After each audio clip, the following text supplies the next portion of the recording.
বিদেশের থেকে মেয়ের জামাই শাশুড়িকে ফোন দিয়ে বলছে, আম্মা আপনি আমার জন্য হাঁসের মাংস রান্না করে পাঠাবেন। মেয়ের জামাই হাঁসের মাংস খেতে চাইছে। হাঁস পরিষ্কার করতে করতে শাশুড়ির অবস্থা তো একদম নাজেহাল এবং সংসারে রান্না বাড়া সবকিছু নিয়ে একদম 12টা বেজে গেছে।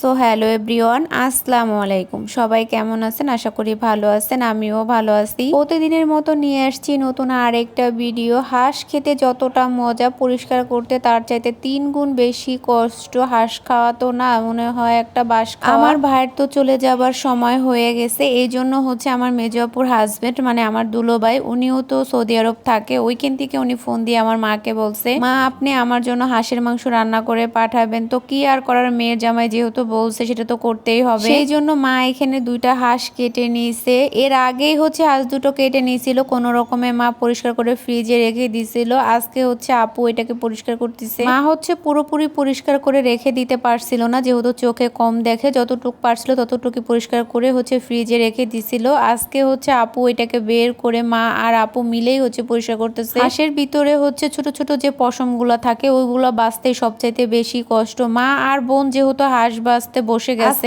সারা দিনটা হাঁসের পিছনেই লেগে যাবে। এই জন্য ভাবলাম যে আমি আর বসে থাকবো না, আমি রান্না বাড়াটা করে নেই, তা না হলে আজকে আর দুপুরের ভাত খাওয়া হবে না। সেই জন্য ফ্রিজ থেকে মাছ সবজি বের করে ধুয়ে ঠুয়ে একদম পরিষ্কার করে কেটে টেটে রেডি করে নিছি। এখানে এখন রান্না করার জন্য আমি আলাদা করে নিচ্ছি। এখানে আমি 2 পদের মাছ নিছি। এগুলো হচ্ছে জিওল মাছ, এগুলো ভেজে ভুনা করব। আর হচ্ছে বড় মাছের মাথা নিচ্ছি ডাল দিয়ে রান্না করার জন্য। খেসারির ডালটা ভেজে তারপরে হচ্ছে আদা ভাঙা করে নিয়ে আসছি ব্লেন্ডারে। এখন হচ্ছে হালকা কুসুম গরম পানি দিয়ে এই ডালটা আমি ভিজিয়ে রাখবো অনেকটা সময়, তাহলে ডালটা ভিজে একদম নরম হয়ে যাবে আর সেদ্ধ করা লাগবে না।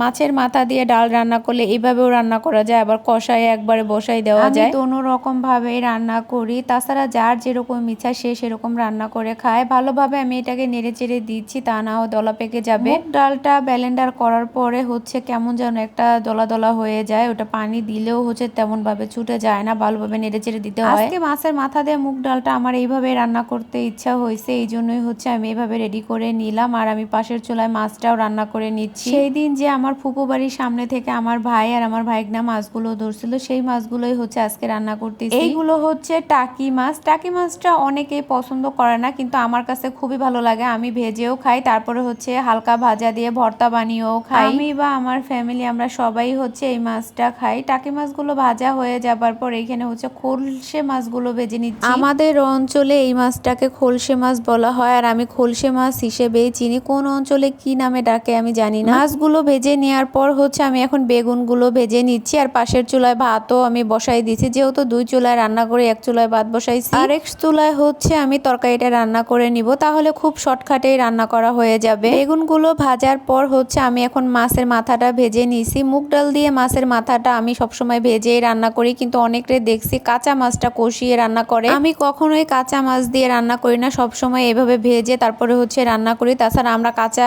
মাছের তরকারি খুবই কম খাই। আমার বাবার বাড়ি আর আমার শ্বশুর বাড়ি, আমরা দোনো ফ্যামিলির মানুষই হচ্ছে মাছটা আর কি ভেজে খেতে বেশি কমফোর্টেবল মনে করি। সবগুলো ভাজাভাজির পরে হচ্ছে আমি মশলাটা কষিয়ে পরিমাণ মতো ঝোলের পানি দিয়ে নিছি। ঝোলের পানিটা ফুটে ওঠার পর এখানে সবগুলো মাছ আমি দিয়ে দিলাম। মাছের সাথে হচ্ছে আমি কিছু আলুও দিছি, যেহেতু আমার ছেলে মাছ বা বেগুন 2টার একটাও খাবে না, এর জন্যই হচ্ছে আলু দেয়া। বেগুনটা হচ্ছে একটু পরে দিছি, যেহেতু নরম তরকারি, নামানোর কিছুক্ষণ আগেই দিলাম। এই তো ফাইনাল লুক।